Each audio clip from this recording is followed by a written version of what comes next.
Good morning students. Last video में अपन ने देखा कि जो पीपल थे वे कहाँ रहते थे, क्या काम करते थे और किस तरह का उनका जीवन हुआ करता था।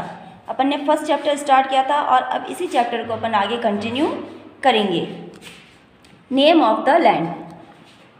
To of the words we often use for our country are India and Bharat. हम हमारी जो कंट्री है उसके लिए टू वर्ड्स यूज़ करते हैं, इंडिया और Bharat. The two words India came from the Indus called Sindhu in Sanskrit. और जो हमारी इंडिया है उसे इंदूज भी कहा जाता है, लेकिन साथ ही साथ संस्कृत में इसे क्या कहते हैं, सिंधु कहते हैं। The Iranians and the Greeks who came through the north west about 2500 years ago and were familiar with the Indus called it the Hindus or Indus. And the land to the east of the river was called India. The name Bharat was used for a group of people who lived in the northwest and who are mentioned in the Rigveda. The earliest composition in Sanskrit. Later it was used for the country. जो Greek और ईरानी लोग थे वो 2500 साल पहले हमारे India में आ चुके थे और उन्होंने हमारे इंडिया को क्या कहा था, इंदूस कहा था और साथ ही साथ हिंदूस भी वो लोग कहते थे। भारत शब्द का जो वर्णन किया गया है या हमारी जो इंडिया है इसका जो नॉर्थ वेस्ट वाला पोर्शन है वहाँ पे जो रहने वाले लोग हुआ करते थे उनको भारतीय कहा जाता था और उनके लिए भारत और इस कंट्री के लिए भारत शब्द का यूज़ किया गया है हमारे ऋग्वेद में। जैसा कि हम जानते हैं कि वेद 4 हैं, अथर्ववेद, सामवेद, यजुर्वेद और ऋग्वेद। तो ऋग्वेद जो है इसमें भारत शब्द का वर्णन किया गया है और जो अधिकांश वर्णन किया गया है या अधिकांश जो लिखा गया है वह किस भाषा में लिखा गया है, संस्कृत में लिखा गया है। Finding out about the past. अब हम पास्ट के बारे में कैसे जान सकते हैं? There are several ways of finding out about the past.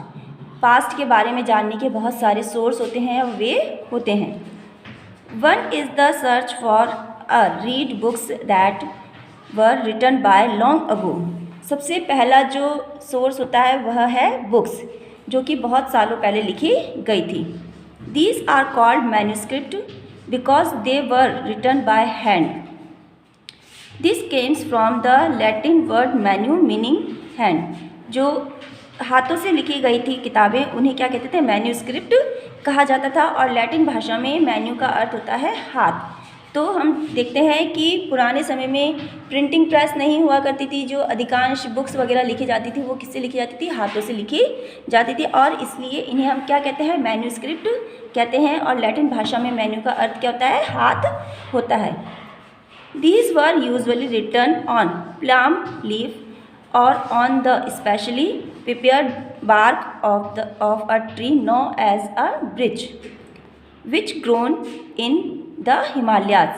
और अधिकांश जो स्क्रिप्ट्स लिखी जाती थी वो प्लाम ट्री जो होता था उसकी लीफ पर, पत्तियों पर लिखी जाती थी या फिर जो पेड़ों के तने होते हैं उनके ऊपर उनको लिखा जाता था।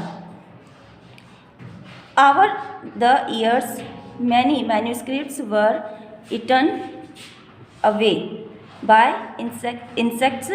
Some were destroyed, but many have survived, often preserved in temple and monasteries। जो पेड़ों की पत्तियों पर मैन्यूस्क्रिप्ट लिखी जाती थी या पेड़ों के तनों पर जो मैन्यूस्क्रिप्ट लिखी जाती थी उन अधिकांश जो थी वो नष्ट हो जाया करती थी, कीड़ों के द्वारा खा ली जाती थी और जो मोस्टली जो मैन्यूस्क्रिप्ट थी वो नष्ट हो गई। लेकिन फिर भी कुछ मैन्यूस्क्रिप्ट जो हैं उन्हें प्रिजर्व करके रखा गया है। कहाँ पर? टेम्पल्स में यानी कि मंदिरों में, मॉन्स्ट्रीज़ में यानी कि जहाँ पे साधु सन्यासी लोग रहते हैं या जिसे हम ये कह सकते हैं कि ऐसी जगह पर जहाँ बहुत सारे साधु लोग रहा करते थे उसे मैनस्ट्री कह सकते हैं। This book detailed with all kind of subjects, religious belief and practices, the lives of kings, medicines and science. Beside there were epics, poems, play, many of these were written in Sanskrit. Others were in Prakrit, language used by ordinary people, and Tamil. अब इन किताबों में हम किसके बारे में जानते हैं? ये किताबें जो हुआ करती थी, इनके सब्जेक्ट क्या हुआ करते थे?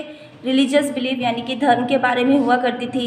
फिर राजाओं का जीवन किस प्रकार का होता था, वे कहाँ रहते थे, उस समय की मेडिसिन्स कौन कौन सी थी, साइंस के बारे में हो सकती हैं। और अधिकांश जो होती हैं एपिक्स यानी कि महाकाव्य, पोएम्स कौन कौन सी हुआ करती थी, उन सब के बारे में ये मैन्यूस्क्रिप्ट्स हुआ करती थी। और अधिकांश जो मैन्यूस्क्रिप्ट्स लिखी जाती थी वह संस्कृत भाषा में लिखी जाती थी।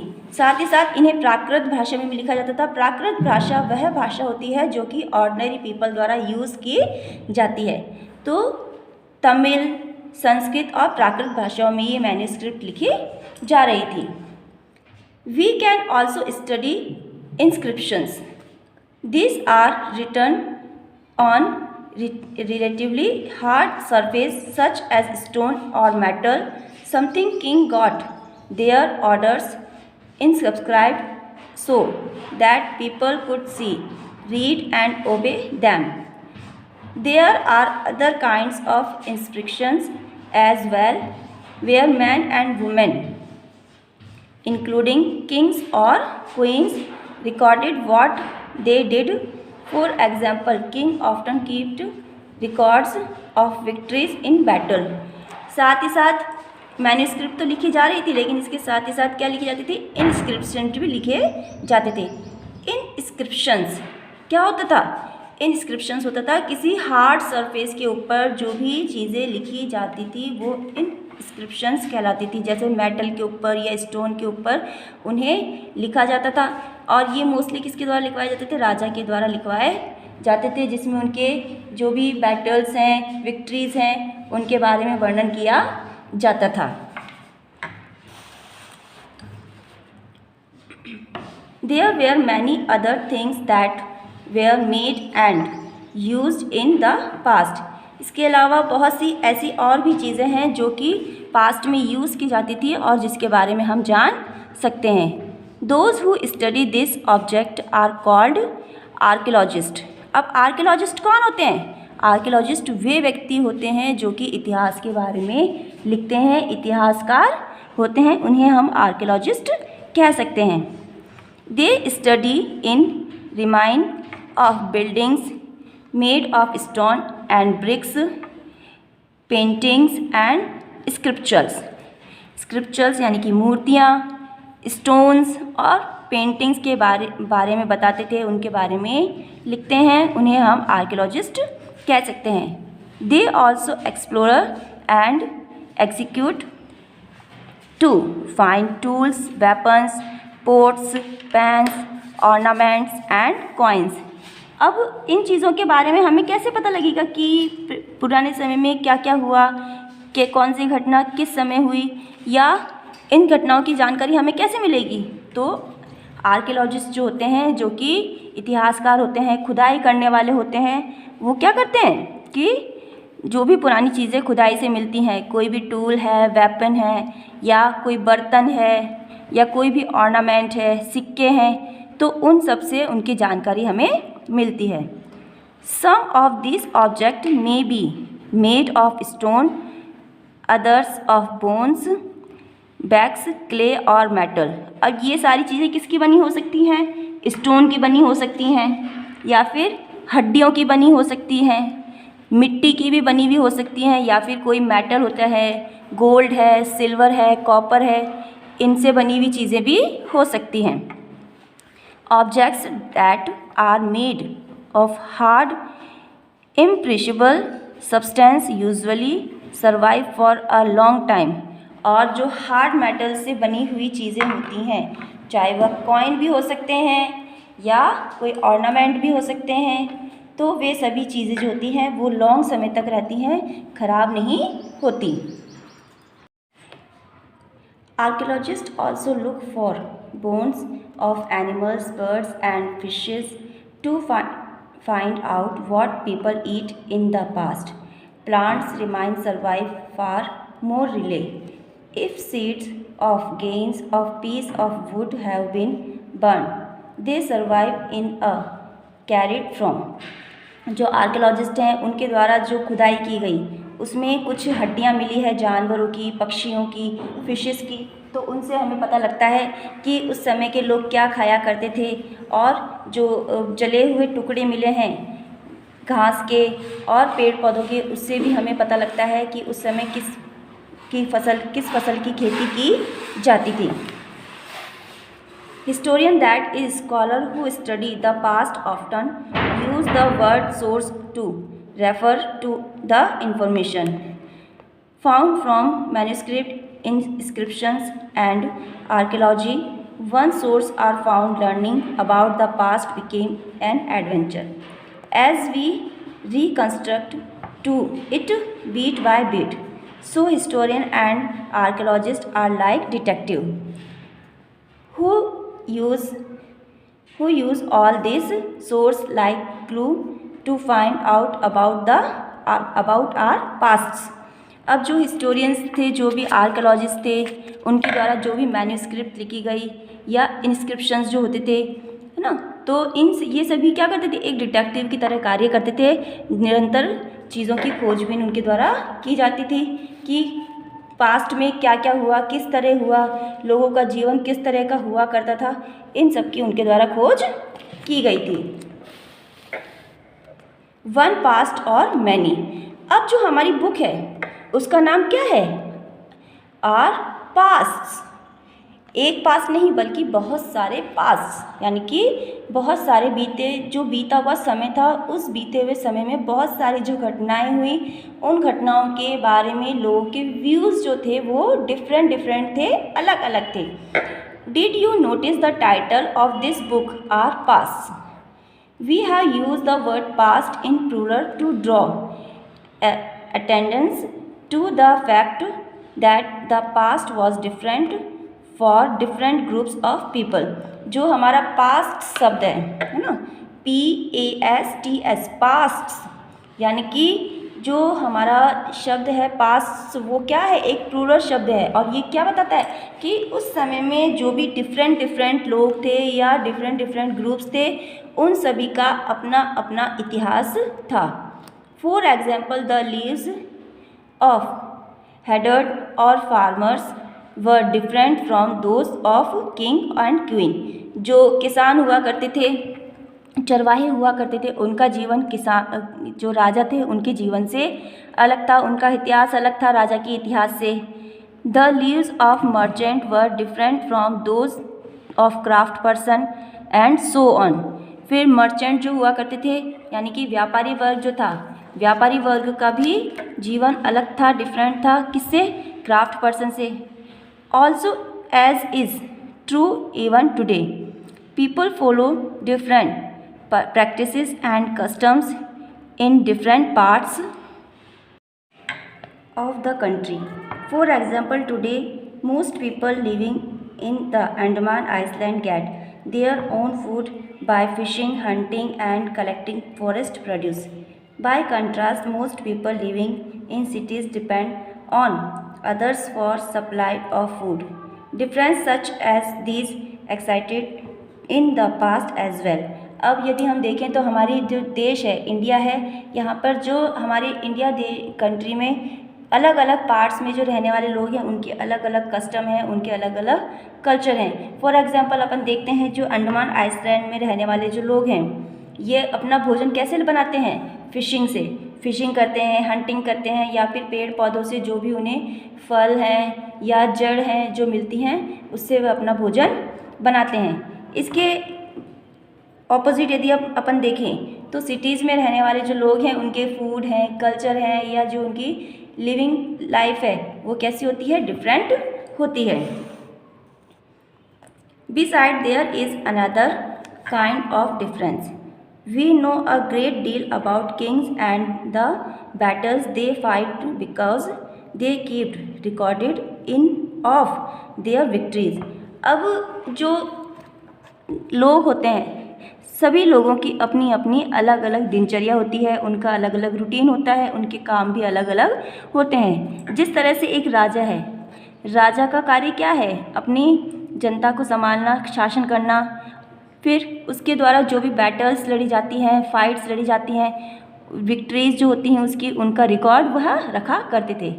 इसके ऑपोजिट देखिए, generally ordinary people such as hunter, fishing, folk gatherers, farmers और herders did not keep records of what they did. Will archaeology help us to find out about their lives, there is much that remain now. इसके विपरीत जो generally person थे या ordinary person जो थे, उनके पास अपने द्वारा लिखे गए या अपने द्वारा बनाए गए कोई भी रिकॉर्ड्स नहीं हैं। जबकि उसमें कौन कौन शामिल था? हंटर्स थे, है ना, फार्मर्स थे, हेडर्स थे, फिशिंग फ्लोक्स थे, गैदर्स थे। ये सभी लोग क्या है? ऑर्डिनरी पर्सन हैं। लेकिन इन सारे पर्सन्स के पास अपने काम जो इनके द्वारा किए गए उसका कोई भी रिकॉर्ड इनके पास नहीं है। What do dates means? अब तारीख जो होती है, डेट्स होती हैं, वो क्या हैं और उनका क्या इम्पोर्टेंस है? If somebody ask you the date, you will probably mention a date, month and year, 2000 and sometime. This year are continue from the date generally against to the birth of Jesus Christ, the founder of Christianity. So 2000 means 2000 years after the birth of Christ. All that's before the birth of Christ are counted backward and usually have the letter BC added on. In this book we will refer to dates going back from the present using 2000 as our starting point. अब हम देखते हैं कि जो भी तारीखें लिखी जाती है उन तारीखों में AD और BC शब्द का हमारे द्वारा AD और BC जो शब्द है इनका हमारे द्वारा यूज़ किया जाता है। तो ये BC क्या है? BC है बिफोर क्राइस्ट, यानी कि क्राइस्ट के जन्म से पहले, है ना। क्रिश्चियन जो धर्म के लोग हैं वो जीसस को मानते हैं, और जीसस क्या थे? Jesus Christ. तो जीसस क्राइस्ट के जन्म से पहले, यानी कि उनके जन्म से 2000 ईयर्स के पहले का जो समय कहलाता है वो बिफोर क्राइस्ट कहलाता है।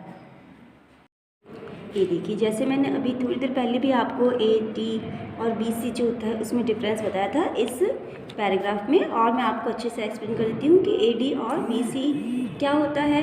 देखिए, AD होता है before date. AD means before date. This stand for two Latin words anno और डोमिनी, है ना। जो लैटिन वर्ड्स एनो डोमिनी है उससे AD शब्द लिया गया है, और इसका मीनिंग क्या है? In the year of the Lord, यानी कि जिस समय लॉर्ड हुआ करते थे वह ईयर जो कहलाता है वो AD कहलाता है।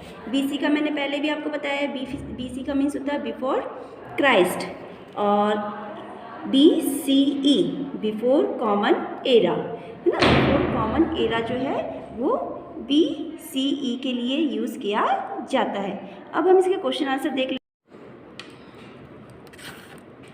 ये देखिए, अब हम क्वेश्चन आंसर स्टार्ट करते हैं।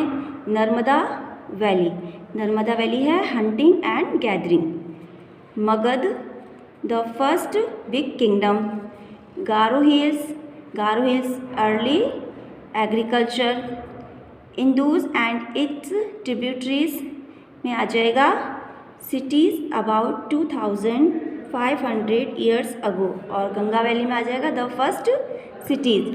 इसके बाद नेक्स्ट क्वेश्चन है, list 1 major difference between manuscript and inscriptions, है ना। मैन्यूस्क्रिप्ट और इंस्क्रिप्शंस में क्या डिफरेंस होता है? तो मैंने जैसे पहले आपको बताया है कि मैन्यूस्क्रिप्ट्स क्या होती है? जो कि हाथों से लिखी जाती है।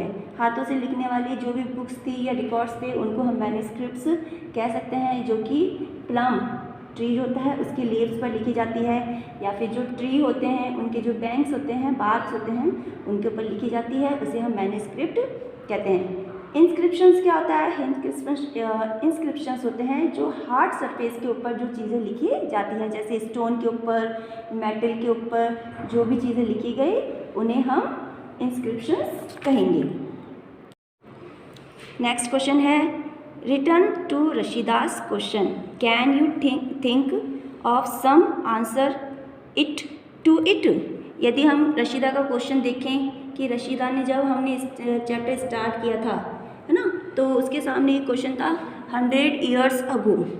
तो इस 100 ईयर्स अगो के बारे में हम कैसे पता लगा सकते हैं? Can you think the some answer to it, क्या हम इसके बारे में कुछ बता सकते हैं? हाँ भाई, हमने देखा था कि जो भी लास्ट ईयर या यस्टरडे ना, लास्ट डे जो भी घटनाएं घटित हुई हैं हम उनके बारे में जान सकते हैं। यदि किसी व्यक्ति को उसके बारे में पता हो या हमने कहीं पर पढ़ा हो तो हम उसके बारे में बता सकते हैं। इसी तरह से जो 100 ईयर्स अगो था, 100 ईयर्स अगो के बारे में हम कैसे बताएंगे? उस समय की जो भी मैन्युस्क्रिप्ट्स थी, इंस्क्रिप्शंस थे, उस समय के जो भी कॉइन्स थे ना, उनके बारे में यदि हमको पता हो तो हम 100 वर्षों पहले जो भी घटना हुई उनके बारे में भी बता सकते हैं।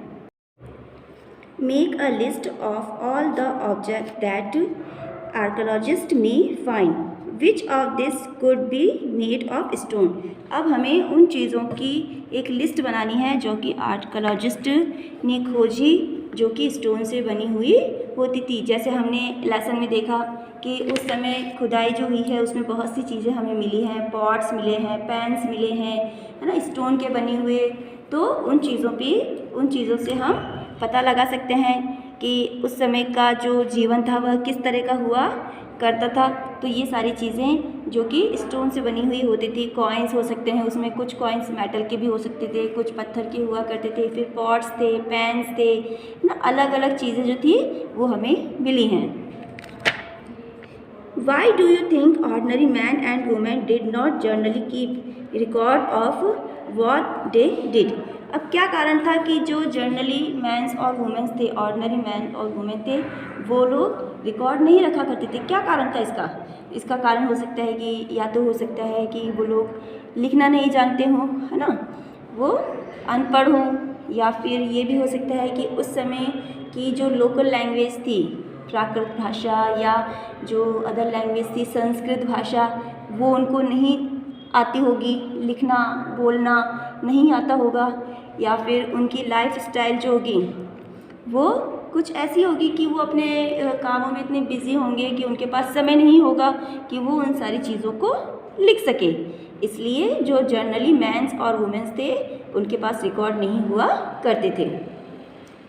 Describe at least 2 ways in which you think the lives of kings would have been different from those of farmers ना। अब हमें बताना है कि जो राजा का जीवन था वह फार्मर के जीवन से किस प्रकार डिफरेंट था।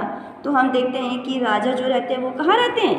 महल में रहते हैं ना, और जो किसान होते हैं उनके पास छोटा सा झोपड़ा होता है, या हम कह सकते हैं छोटा सा घर होता है। फिर जो राजा होते हैं वो अपनी विक्ट्रीज़ के बारे में, अपनी जो भी वॉर्स होती हैं उनके बारे में बताते हैं, उनके बारे में लिखते हैं। जबकि ऑर्डिनरी पर्सन जो है, किसान है, वो क्या करता है? वो सिर्फ खेती का काम करता है, खेती करता है, फसलें उगाता है, या फिर जानवर जो होते हैं उनका पालन पोषण करता है। राजा जो होते हैं वो बहुत ही स्टैंडर्ड, उनके जो ड्रेस होती है वो बहुत स्टैंडर्ड होती है, बहुत अच्छी होती है, चमक धमक वाली या अच्छे फैब्रिक की होती है। लेकिन जो किसान होते हैं उनके कपड़े कैसे होते हैं? बहुत ही साधारण होते हैं। तो इस तरह से हम राजा जो किंग्स थे उनमें और जो फार्मर्स थे उनमें डिफरेंट कर सकते हैं। Find the word craft persons on page 1। List 5 different craft what that you know about today. Are the craft person man, woman, both man and woman? अब हमें ऐसी लिस्ट बनानी है जिसमें कि क्राफ्ट पर्सन जो कि टुडे में भी होते थे, है ना। तो हम देख सकते हैं गोल्ड स्मिथ है, ब्लैक स्मिथ है ना, और फिर कॉबलर है, तो ये सब कौन है? ये भी क्राफ्ट पर्सन कह सकते हैं इनको भी। ये भी क्राफ्ट करते हैं, नई नई चीज़ों को बनाते हैं। और सेकंड क्वेश्चन देखिए, question number 8, what were the subject on which book were written in the past? Which of this would you like to read? अब जो बहुत सारे सब्जेक्ट थे उस समय पास्ट में लिखे जाते थे, और फिर ये कह रहा है कि which of this would you like to read, और फिर इनमें से आप कौन सा पढ़ना पसंद करेंगे। उस समय हमने देखा कि जो रिलीजियस बिलीफ थे उनके बारे में पुस्तकें लिखी गई, lives of king, medicine, science, poetries, dramas, excerpts, है ना, जो रामायण महाभारत जो बड़े बड़े ग्रंथ थे वे उस समय लिखे गए। अब ये आपके ऊपर है कि आप कौन सा इसमें से रीड करना चाहेंगे। तो इस तरह हमने देखा कि जो हमारा चैप्टर था, चैप्टर नंबर 1, है ना, चैप्टर नंबर 1 जो था हमारा when, what, where and how, है ना, कब, कहाँ, कैसे और क्या। इसमें किस तरह से जो लोग थे उनका जीवन किस तरह का था, वे लोग क्या क्या खाते थे, किस तरह उनका कैसे वो रहते थे, फिर उनकी दिनचर्या किस तरह की होती थी। फिर हमने देखा कि जो भी फार्मर्स थे, रूलर्स थे, उनके बीच में क्या डिफरेंस था, या जो डिफरेंट पीपल्स जो थे उनके बीच में हमने डिफरेंस इस लेसन में देखा। तो आप इस चैप्टर को पढ़िए, जो भी क्वेश्चन आंसर आपको दिए जा रहे हैं उनको आप अपनी न्यू नोटबुक में लिखिए और याद कीजिए। Thank you.